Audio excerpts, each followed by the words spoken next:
Good morning, everyone. Before we get started, I'd like to ask our host at the Independence Historical Trust to take a moment to go over the webinar technology. Thank you so much, Renee. Hello, everyone. I am Maddie Gallen. I'm with the Independence Historical Trust. We are the philanthropic partner to Independence National Historical Park. And we do many things here at the park, including host programs like today. Before we get started, we just want to do some housekeeping for everybody.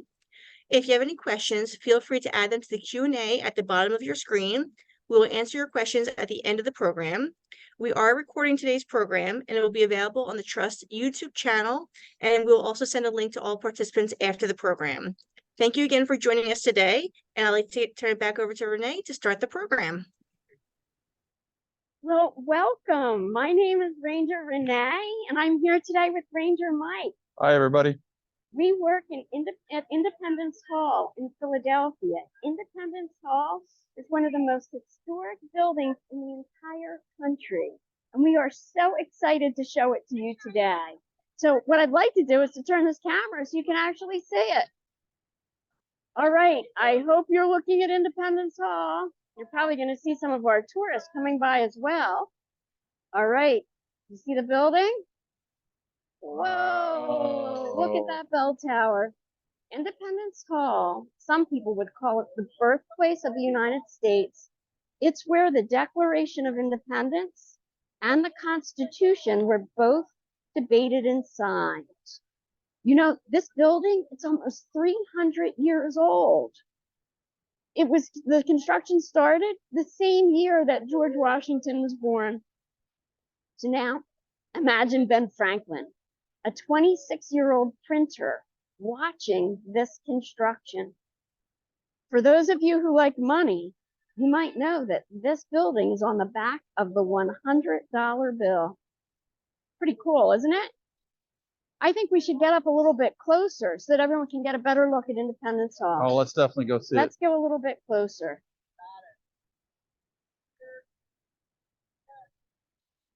All right, so the building, it was not really built to be Independence Hall. It was built to be the Pennsylvania State House.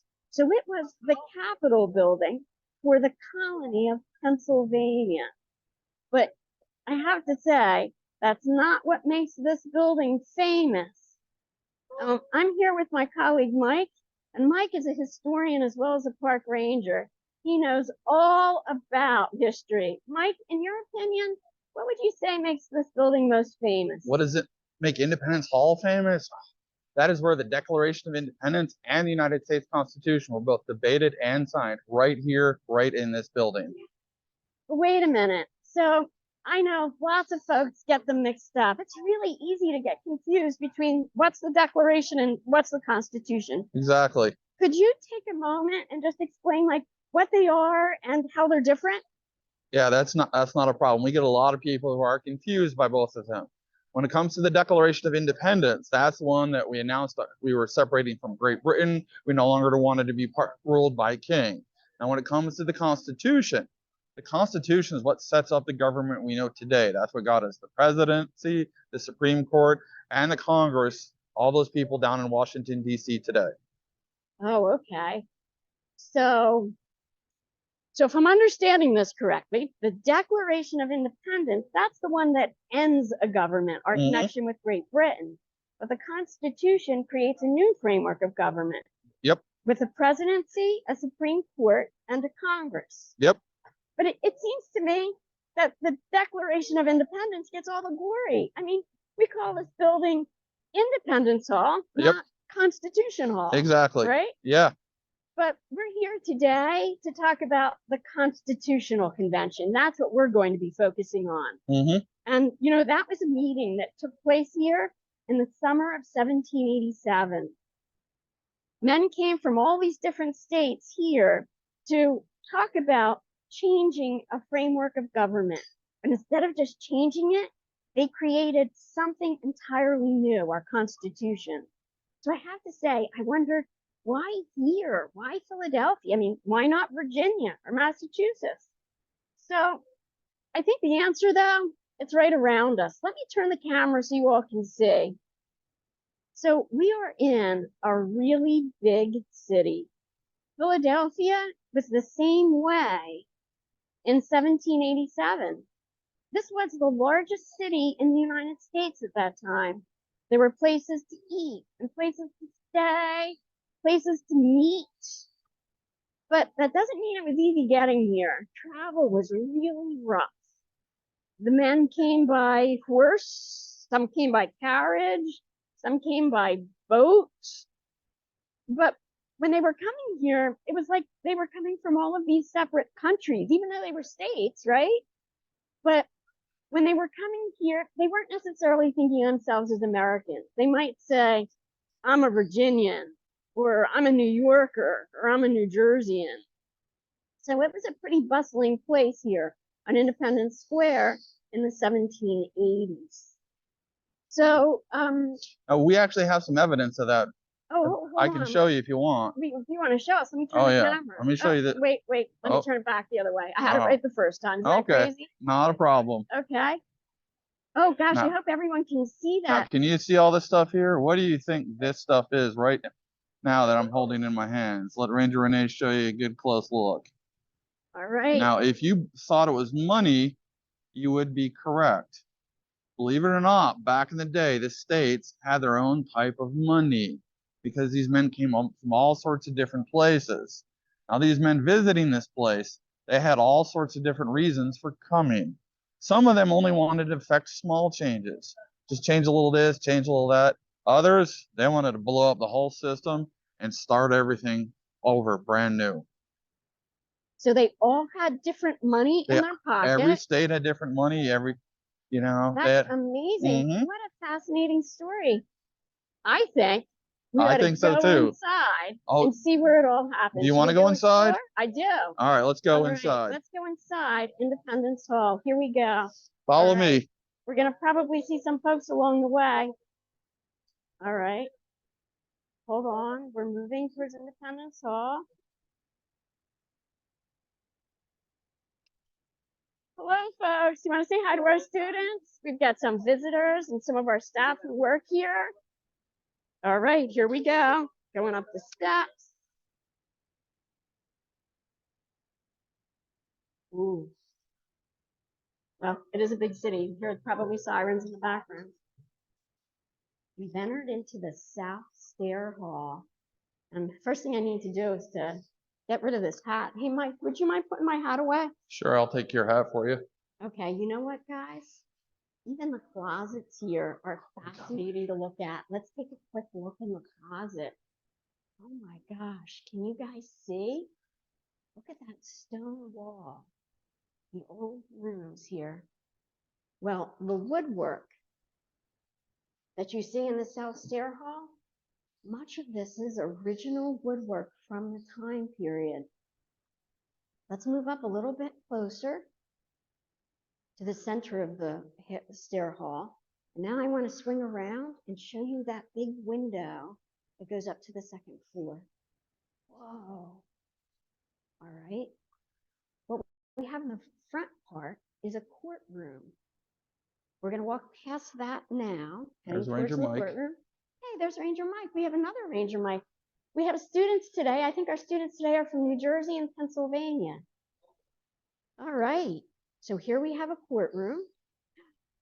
I wonder if anyone has seen it. Do you think anyone, Mike, has noticed the face above the door? I don't know if they've noticed the face just yet. All right, let me go closer.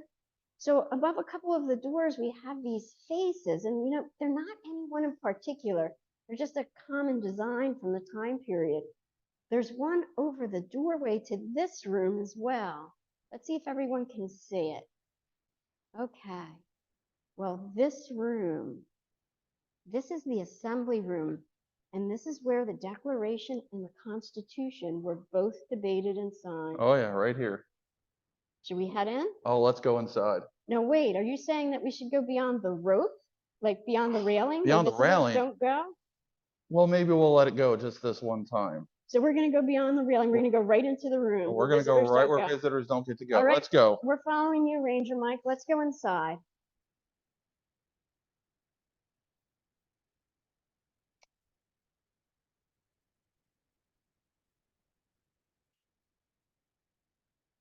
All right, I'm coming through the railing right now into the place where we need to be very careful that I don't accidentally whack something. This is it. This is the assembly room where the Declaration and the Constitution were both debated and signed. I'm going to swing around so you can see the whole room.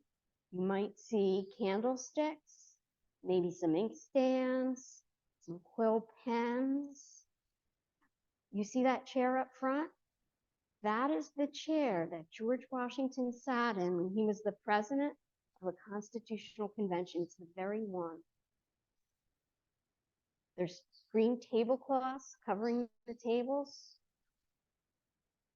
So much to look at, all of those Windsor chairs.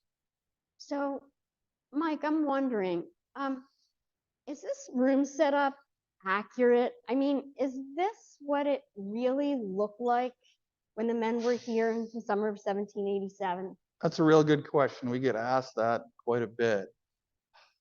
It's the way we think it looked. We really don't know for certain where everything was.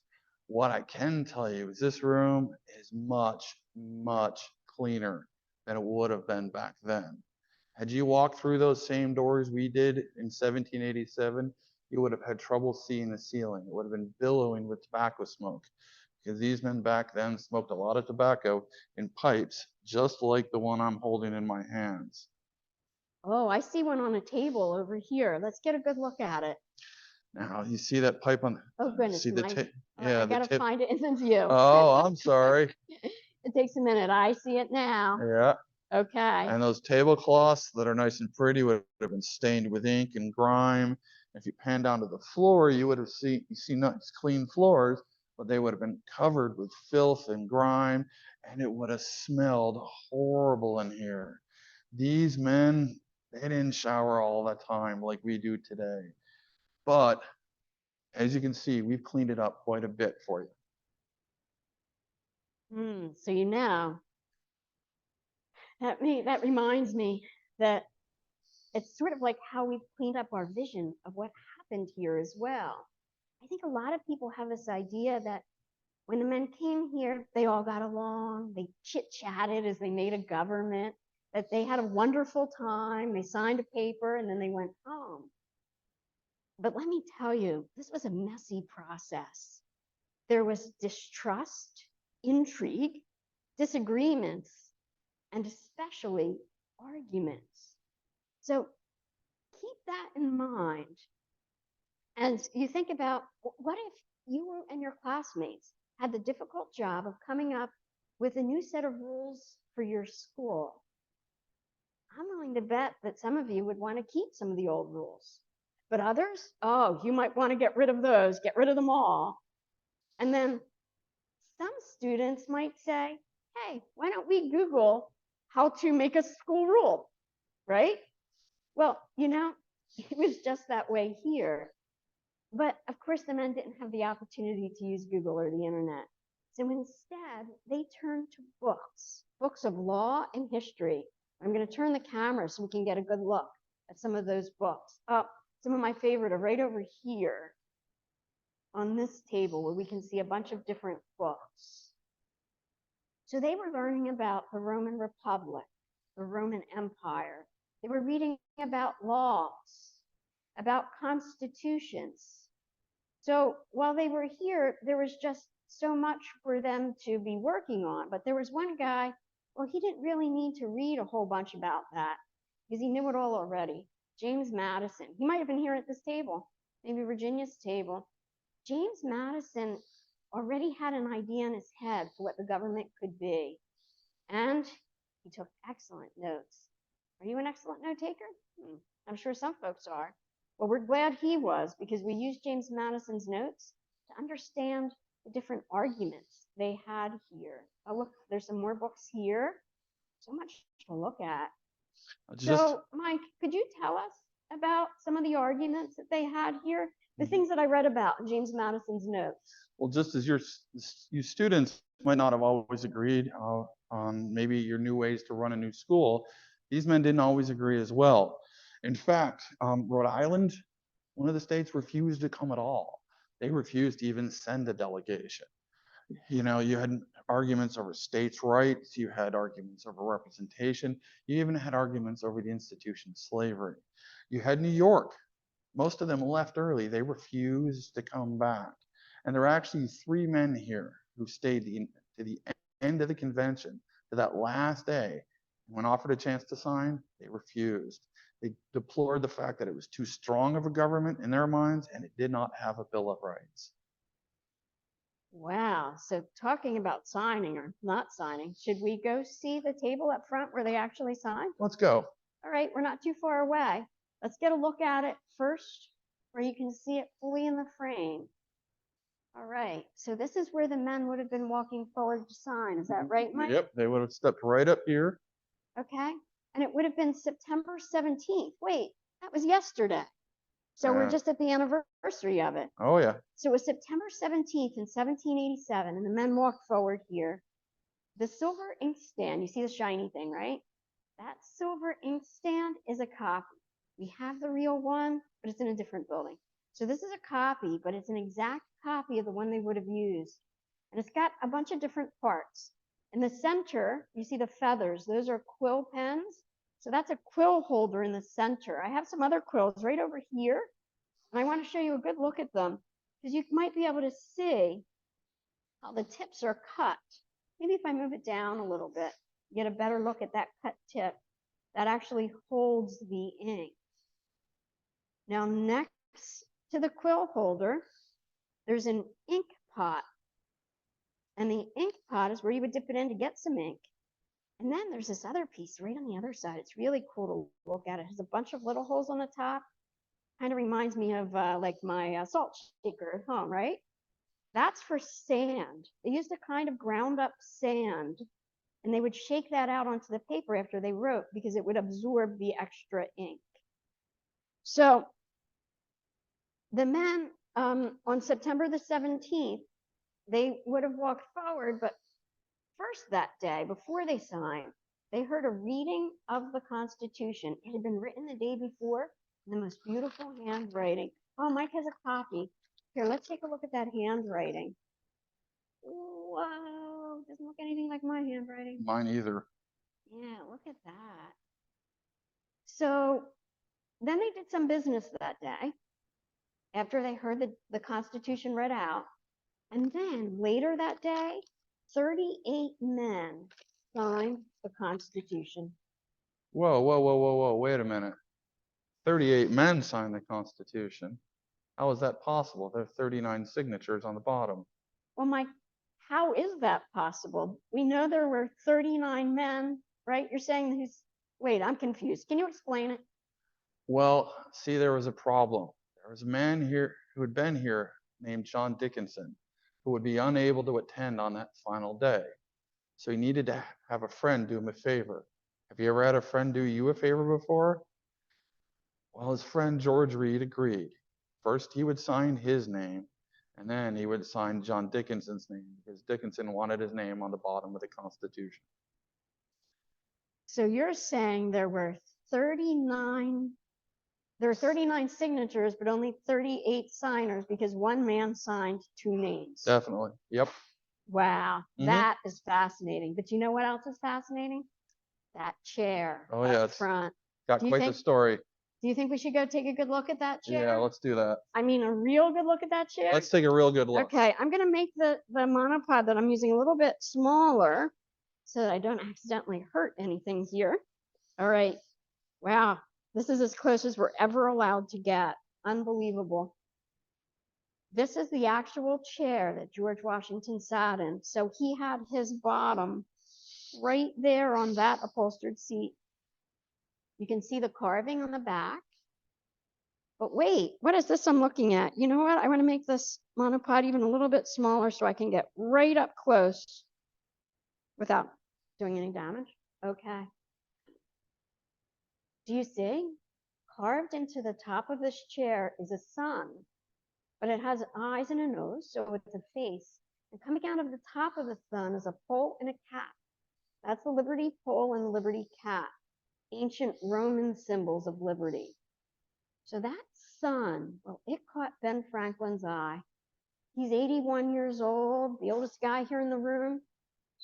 And all summers, the men argued. And remember what they argued over? Mike told us things like states' rights versus the federal government, how they would elect a president, the institution of slavery. As the men are arguing, Franklin is wondering if that's a rising or a setting sun. Would it be success or failure? Would they make something or not? Well, on September 17th, the men walked forward to sign, and that's when Franklin said, "At length, I have the happiness to know it is a rising and not a setting sun." Well, so Franklin had great hope for the nation's future. But I don't think everyone would have agreed with Benjamin Franklin that day. Some people would have said that sun had not risen because not everyone was included in the words "we the people," the famous 3 words that begin the Constitution. So it's complicated. I mean, this chair, let me switch back to the chair for a minute. This chair that we're just looking at, it's made from a wood called mahogany, and that was harvested by enslaved laborers in the Caribbean, that kind of wood. Well, American farmers were sending their food to feed those enslaved laborers in the Caribbean. So it's actually very complicated and messy. But that's history, complicated and messy. I think we're up to maybe some complicated and messy questions from our audience. Mike, are you ready for some questions? I love questions. Well, you know what? I think the next group wants to come over to see this room of our tour. So why don't we step out back here so that we can take some of the questions.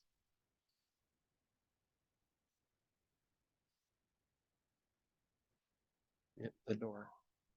Get the door. After the door. Shh, we have to be quiet. There's a tour in progress. Okay, we're just going to move to a different spot. Back here, we're back in the South Stair Hall. Okay, so are you guys going to tell us, are there any questions? What, you have no questions? We answered everything for you? Come on, I know it's sometimes hard to ask a question. Sometimes it takes a moment when we're on Zoom. It takes a moment for folks to think of a question and then for it to be typed in. So we'll see if there are any questions.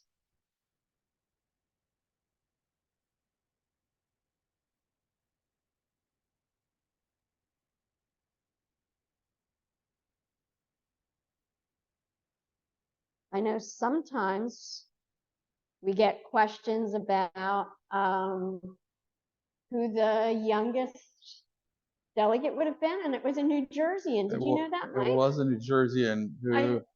Jonathan Dayton. Dayton, yes. Yeah. Jonathan Dayton. He was only 25 years old. Is that right? That's right. So if he's the youngest, and then Benjamin Franklin is the oldest, right? He was 81, yeah. Wow. So there's quite the difference in separating their ages.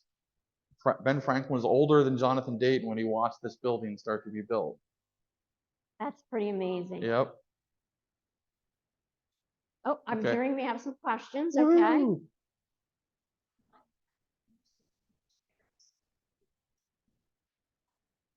So the question is about the chairs at the tables, Mike. Why are some of them different? They all don't look the same. Why are some of the chairs different? Because, well, sometimes they needed extra chairs, and they didn't always have to be the same type of chair. Have you ever broken a chair before? Did you buy all brand new chairs? Or maybe you just got one new one. They had different ones, and sometimes you like sitting in a different type of chair. It's based on kind of the receipts we have from Pennsylvania when they bought chairs for the room. So we know they had different types of chairs in there. Like the Rising Sun chair, we have the actual receipt for that from when Pennsylvania bought it in 1778. So it's based on all the evidence we have for what kind of chairs would have been in there. But remember, we don't know as much as we would like to know about the way the room would have looked.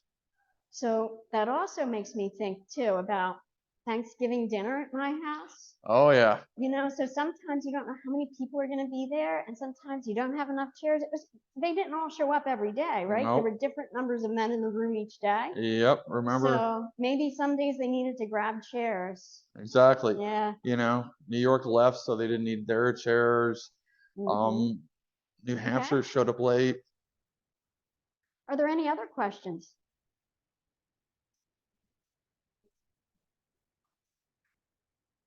So are the question is, are the materials in the room, like the pens, the pipes, the tablecloths, from the actual signing? Unfortunately, no. We have stuff in the room from the time period. Some of those books Renee showed you, some of the inkstands, the simpler ones are from that time period, and maybe things like that. But the tablecloths, the ink, the quill pens and things like that, no, those are all modern reproductions, unfortunately. Sorry.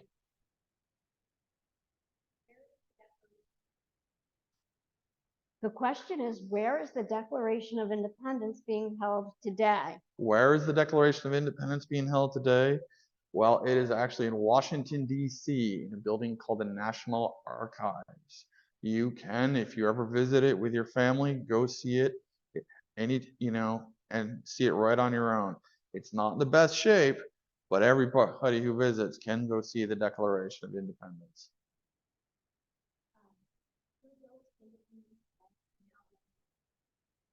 Okay, so the question is, who built Independence Hall and how long did it take to build? Well, the colony of Pennsylvania ordered it being built. The man who helped oversee its construction was a man named Andrew Hamilton. Wait, is that Alexander Hamilton? No, that is not Alexander Hamilton. We get a lot of people who think maybe they were related in some way. They are not. Andrew Hamilton was the man who oversaw the construction of the building. How long did it take to fully finish it? It took about 20 years to fully build the entire building. That's a long time to build a building. But could they use it after maybe just a couple of years? They did. Part of the building was used in just the first few years, but to fully finish it, including the part where we're standing right now, this is the newest part of the building.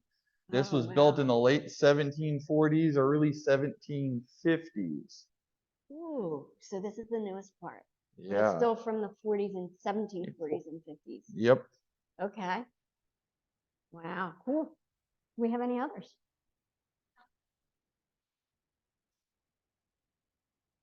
How do they determine the name, the Constitution? I'm glad you're the expert, Mike, because I'm not sure. I know that I don't know the history of the word Constitution. I'm going to have to use the three most important words you learn as a park ranger. I don't know.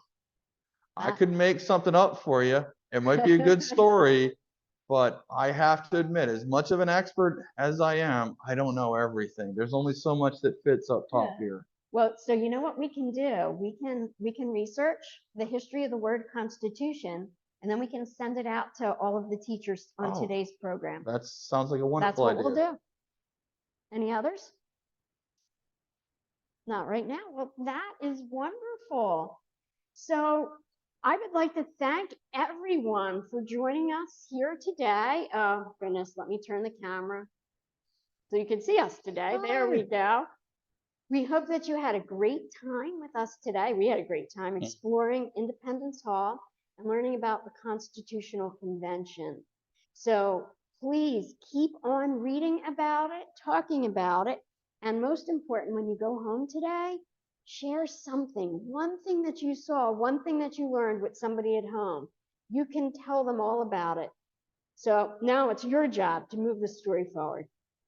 I'd like to thank everyone. And until next time, bye-bye. Bye-bye.